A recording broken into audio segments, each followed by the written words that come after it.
తేజ సజ్జా హీరోగా ప్రశాంత్ వర్మ తెరకెక్కించిన super hero cinema Hanuman Sankranti కానుకగా విడుదలై బ్లాక్ బస్టర్ విజయం అందుకుంది. ఈ సినిమా సీక్వెల్గా జై హనుమాన్ వస్తుందని యూనిట్ ఇప్పటికే ప్రకటించింది.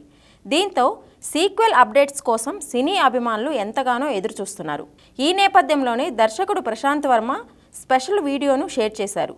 తాజాగా ఓ వీడియోను ట్విట్టర్లో పోస్ట్ చేసిన ఆయన వెల్కమ్ టు అంజనాద్రి 2.0 అని పేర్కొన్నారు. ఈ వీడియోలో చుట్టూ అందమైన కొండలు, మధ్యలో పెద్ద నది, ఆహ్లాదకరమైన వాతావరణాన్ని చూపిస్తూ దానికి హనుమాన్ మూవీలోని రఘునందన సాంగ్ అటాచ్ చేశారు.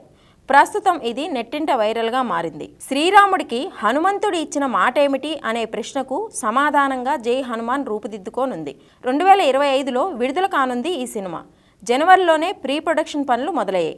త్వరలోనే షూటింగ్ ప్రారంభించనున్నారు. హనుమాన్ కంటే 100 రెట్లు భారీ స్థాయిలో జై హనుమాన్ ఉంటుందని మేకర్స్ తెలిపారు. అయితే ఈ సినిమాలో ఆంజనేయ స్వామి మెయిన్ హీరోగా, తేజ సజ్జా హనుమంతు పాత్రలో కనిపించనున్నారు. ఆంజనేయ స్వామి పాత్రను ఓ స్టార్ హీరో చేయబోతున్నట్టు సమాచారం. ప్రైమ్ షో ఎంటర్టైన్మెంట్ బ్యానర్పై నిరంజన్ రెడ్డి ఈ చిత్రాన్ని నిర్మిస్తున్నారు.